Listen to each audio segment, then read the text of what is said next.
NMH at 1 highlights the news making waves ranging from current affairs, community stories, sports and economic news. Here are the news headlines. Motor Vehicle Accident Fund receives state-of-the-art emergency response vehicle. An update on the oil discoveries, Namibia's key to economic transformation, and brave warriors return after making history at AFCON. I am Diana Master, midday news update coming right up.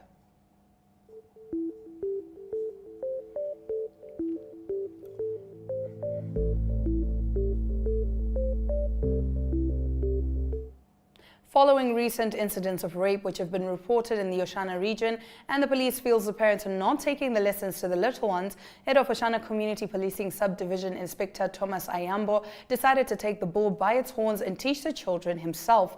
Ayambo's first community engagement with the children was held at the Onausha Combined School on Tuesday, where he addressed the learners on how to avoid dangerous situations. Ayambo said what prompted the police to step up their efforts are the recent incidents which have been reported in the region, causing an alarm to the safety of especially the girl child. Visual News highlights local stories from across Namibia right after the break. Stay with NMH at 1. Welcome to What's Cooking, where culinary passion meets expert insights. Somebody must really want to cook and want to cook good food. Immerse yourself in the bustling world of professional kitchens as top chefs create mouth-watering dishes. Join us for in-depth interviews as our host explores the experiences and expertise of our guest chefs. Don't miss out. Tune in to What's Cooking on NTV every Friday at 2100 hours and let the culinary adventure begin.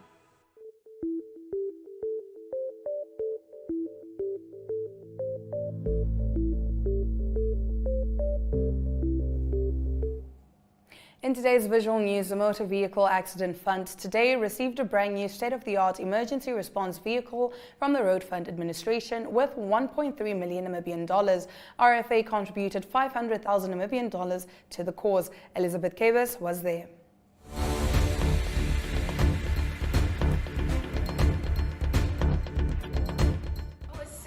Is that we are here to commission this beautiful ambulance. It's dedicated for Divundu. So the reason why we thought that we should put an ambulance up there is because of the vast distance that is covered between Kavango East region and Zambezi region, specifically Rundu and Katima Mulilo, because we learned that patients are transferred from Katima Mulilo to Rundu for treatment. Now, Zambezi region is one of the regions with the lowest crash statistics. However, when crashes occur, people die. And that's the reason why we set up Divundu about 12 months ago. At that time when we took the decision, we didn't have all the resources. We had the land and we decided to set up a containerized base. So we approached RFA to assist us based on the budget that we had, and RFA came on board.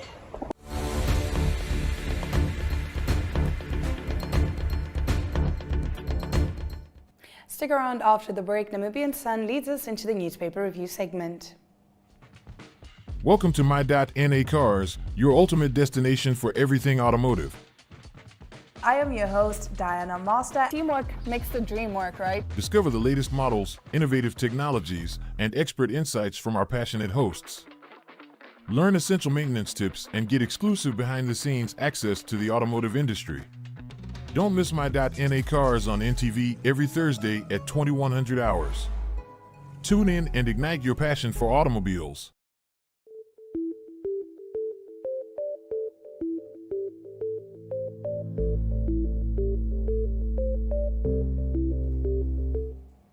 Thank you for staying with NMH at 1. We now take a look at what the lead stories are in Namibia's daily newspapers. On the Namibian Sun's front page, French oil and gas giant Total Energies has accused Mines Minister Tom Alwendo of corruption, saying he intentionally sabotaged its exploration activities in the Orange Basin, thus thwarting investment in Namibia. Alwendo was also accused of unduly influencing the appointment of current Petroleum Commissioner Maggie Shino after her appointment was shot down by the Public Service Commission of Namibia, Total Energies claimed.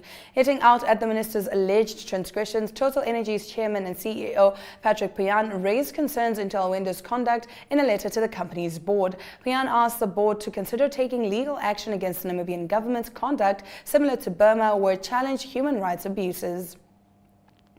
On the paper's page 3, the Okangwali Traditional Authority has dragged the Namibia Industrial Development Agency to court over the Mangeti Kavango cattle ranch, alleging unlawful occupation by the state-owned company and questioning the legitimacy of land leases allegedly involving Defense Minister Franz Kapofi. The defendants include NIDA, Kapofi, Industrialization Minister Lucia Pumbu, Agritour Development Initiative, August 26 Holdings Company, Certain Agricultural Projects, and GAL Certain. The dispute revolves around a written lease agreement dating back to October 1985, involving the then Kavango administration and the First National Development Corporation of Southwest Africa Limited, NIDA's predecessor. Moving over to the Republicans' front page, the government is going to buy 30 Toyota Fortuners and 2 Toyota Land Cruisers for official use by civil servants. The Land Cruisers are only for use by the Prime Minister, the Speaker of the National Assembly, Deputy Prime Minister, and former presidents. The Ministry of Works has budgeted 25 million Namibian dollars for the purchases.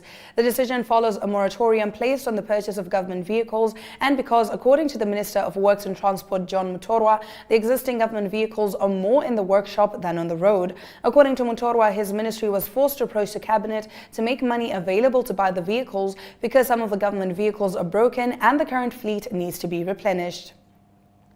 Residents of Khobabe settlements who farm with small livestock in the village area have been instructed to remove their sheep, goats and horses from the area by today at the latest. The municipality's chief executive, Sophia Aces, already instructed the concerned residents in a letter on 9 January to remove the animals from the town area.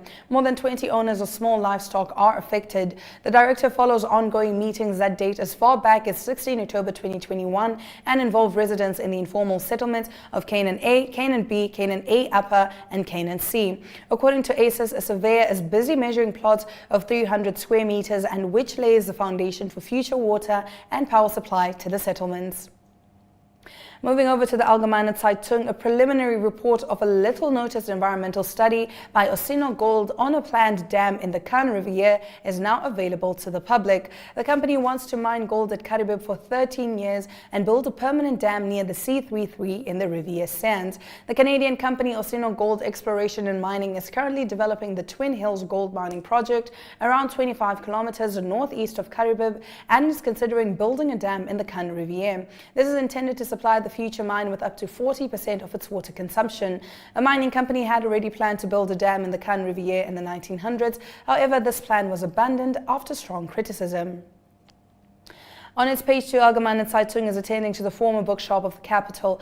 In the heart of Windhoek, a literary refuge has graced the bustling streets since 1958. Founded by Jürgen Bettemann, the Windhoek bookshop in Independence Avenue has been a cornerstone of the German-speaking community in Namibia for more than 6 decades. After humble beginnings, the bookshop developed into a literary paradise specializing in German books and high-quality stationery from renowned German brands. We continue with our newspaper review segment right after this break. Neo Paints has established a 67-year Namibian legacy, creating personalized paint solutions that blend quality and innovation for the Namibian people.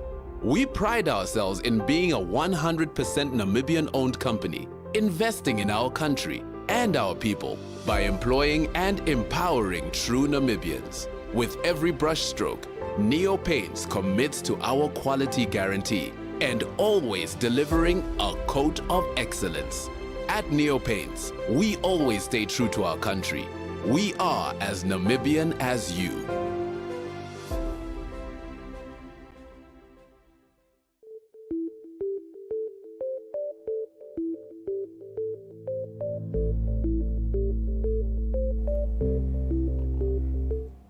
Moving right along with our newspaper review, on the Namibian newspaper's front page, Namibia has only one outdated machine that treats cancer through radiation at a public health center, oncologist Dr. Pelagia Peggy Mvula said, warning that this contributes to delays in treatment for state patients.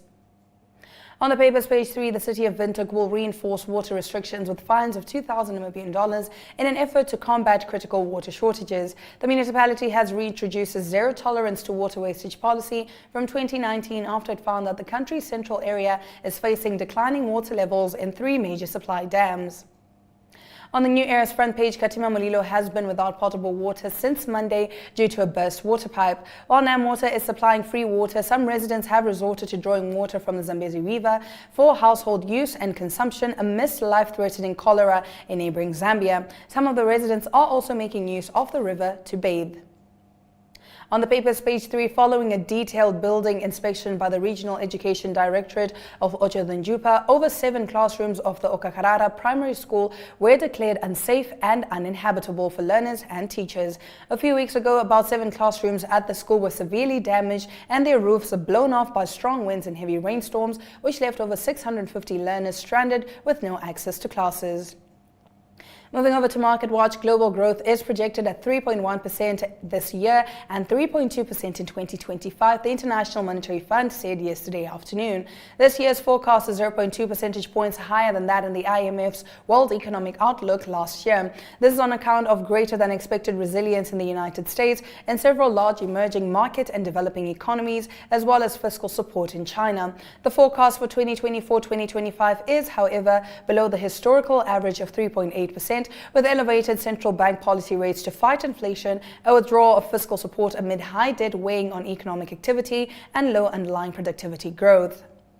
Now, after the break, the discovery of substantial oil and gas reserves is ushering in a new era of economic growth, not only for Namibians, but for the Namibian Ports Authority as well. We get into the full details of the story after the break as we head into economic news. Hi, Sonia. Hi, Tufini. What are you reading? I'm reading about the Child Care and Protection Act. In this pamphlet I got from school. What's that? It is Namibia's main law for the children and the issues affecting them. The act classifies here that a child is anyone under the age of 18 years. Check out some of the rights meant to protect you. For more information, contact the Children's Advocate.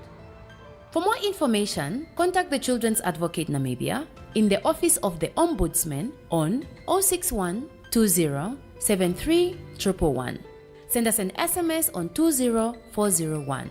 SMS costs 40 cents. You can also send us a message via our Facebook page. Remember, the services of the Children's Advocate are free of charge.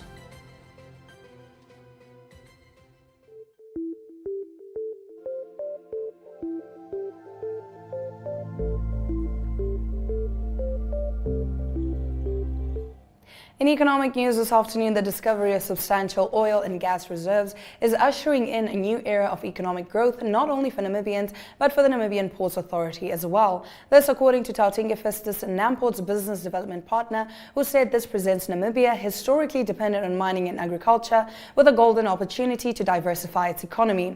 He said the ongoing offshore exploration efforts have attracted major international energy companies, potentially positioning Namibia as a net exporter of hydrocarbons and enhancing energy security. Namibia's recent confirmation of significant oil and gas reserves is a game changer. The impact on Namport and especially on key ports like Walvis Bay and Lüderitz is substantial. The oil and gas sector demands efficient transport and logistical support, and Namport is a vital piece of that puzzle.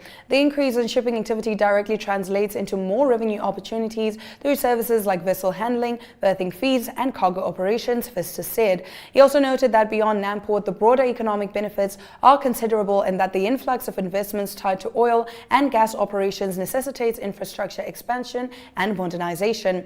Namport can leverage this opportunity by upgrading its facilities, he said, positioning itself as a regional hub for oil and gas logistics by not only improving operational efficiency, but also contributing to job creation and specialized workforce training. Now let's take a look at the economic indicators.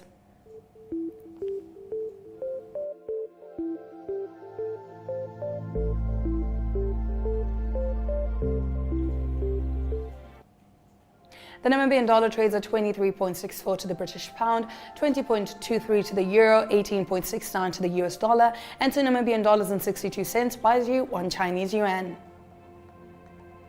First Rand Namibia Limited stock prices took an upturn of 6.10%, while the rest maintained. Local index and overall index closed on an upturn of 1.30 and 0.58% respectively. Looking at commodities, gold and platinum took upturns of 0.05 and 0.07% respectively, while copper and Brent crude oil both took dips of 0.07% and 1.07% respectively. Now, Zimbabwe has launched a cholera vaccination campaign aiming to immunize over 2 million people. Stick around for news from the African continent coming up after the break. Welcome to My.NA Cars, your ultimate destination for everything automotive. I am your host, Diana Master. Teamwork makes the dream work, right? Discover the latest models, innovative technologies, and expert insights from our passionate hosts. Learn essential maintenance tips and get exclusive behind-the-scenes access to the automotive industry. Don't miss My.NA Cars on NTV every Thursday at 2100 hours. Tune in and ignite your passion for automobiles.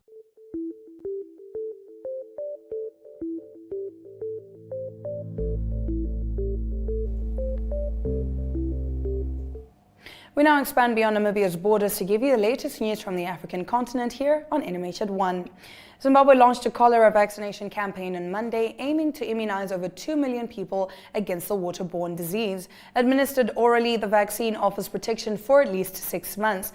Beginning in Kuwadzana near Harare, health workers focus on school children and door-to-door initiatives. The outbreak, ongoing since February 2023, has claimed over 400 lives and infected more than 20,000 individuals. Zimbabwe will receive a total of 2.3 million vaccine doses from UNICEF and the World Health Organization to be deployed to 29 of the hardest hit districts. More than 892,000 doses have already been dispatched, according to the Health Ministry. Cholera is spread by contaminated food or water and often occurs in crowded urban areas with poor sanitation facilities. In November, the Zimbabwean government moved to restrict public gatherings and food vending and monitor burials in areas affected by cholera after cases spiked. The campaign acts as a crucial preventative measure against cholera in crowded urban areas with sanitation challenges.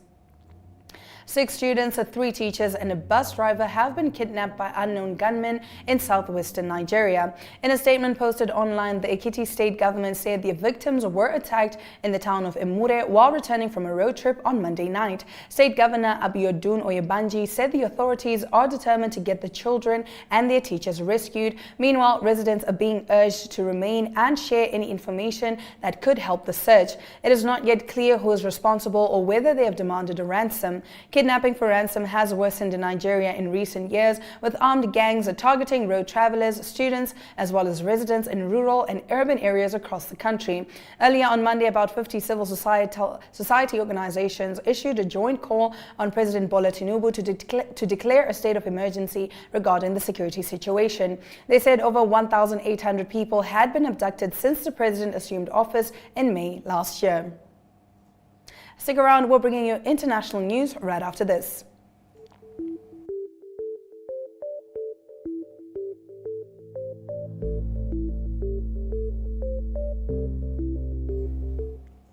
Starting off international news this afternoon, Myanmar has handed over 3 Chinese warlords to Beijing who are notorious for trafficking thousands of foreign nationals to forcibly run scams. Bai Suo-cheng, Wei Chao-ren and Liu Zhengxiang led 3 or 4 families which ruled Laokai on Myanmar's northeastern border with China.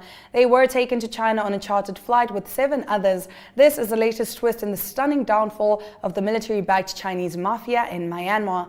And it's yet another blow for Myanmar's military regime, whose power is waning. Myanmar's army, which had been locked in a brutal stalemate since it seized power in early 2021, is now losing as it battles well-organized ethnic armies on more than one front. General Min Aung Hlaing is known to have supported the Chinese mafia in Laokai.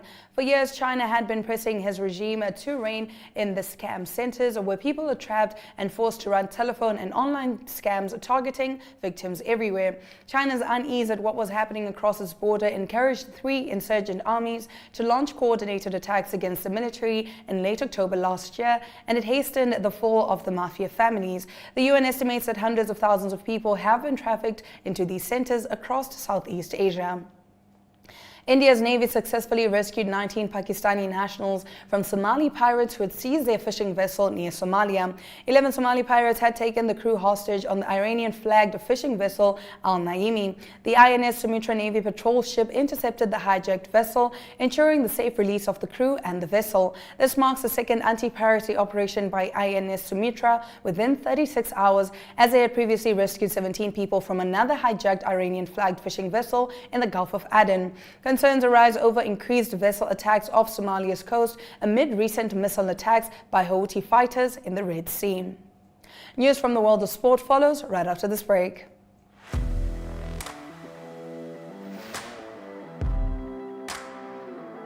Hello and welcome to today's Sports Rep Show. I am your host, Jesse Jackson Kauraika.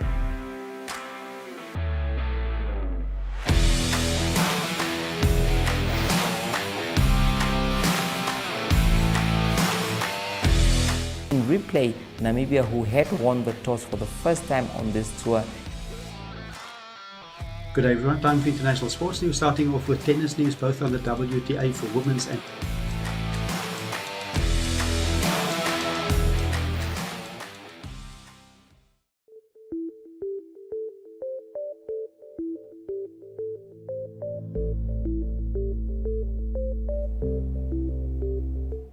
We start off with local sports news before diving into international sports news. The Brave Warriors squad will arrive in Namibia today from Ivory Coast, where they made history at the Africa Cup of Nations as the first Namibian squad to make it to round of 16. The AFCON journey ended following a clash with Angola, who dealt the Warriors a 3-0 blow in the first round of 16 match of this year's tournament. Keeping with AFCON, our AFCON journey may be over, but local football continues as the Deb Marine Premiership League's second round resumes this weekend. Defending champions African Stars are topping the log with 28 points after 15 exciting matches in the first leg. Commersnampel sit comfortably in second place, and third is Ongos Valley FC.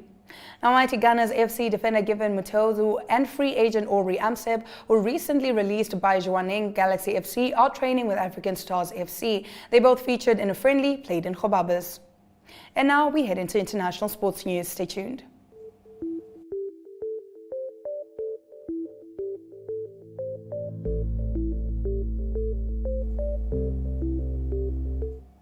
Bafana coach Hugo Broos hailed a special win over Morocco in the Africa Cup of Nations last 16 clash in San Pedro on Tuesday, but warned they must keep their feet on the ground ahead of a quarter-final with Cape Verde on Saturday.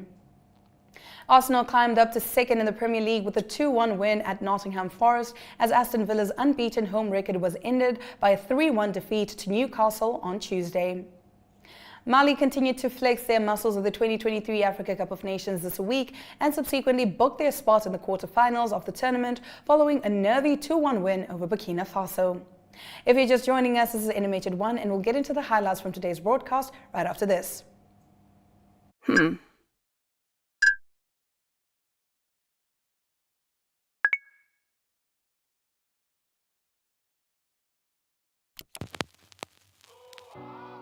E-Ticket, your online ticket solution for events and event marketing, bringing you ease of mind and making sure that your event gets out there.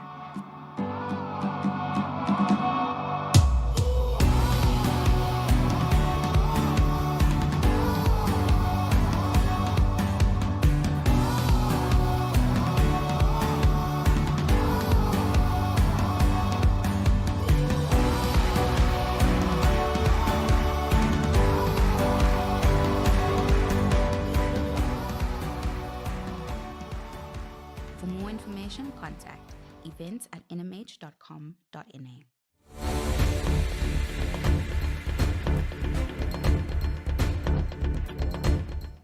You're watching NMH at 1. If you're just joining us, here are the news highlights from earlier on. Zimbabwe launched a cholera vaccination campaign on Monday, aiming to immunize over 2 million people against the waterborne disease.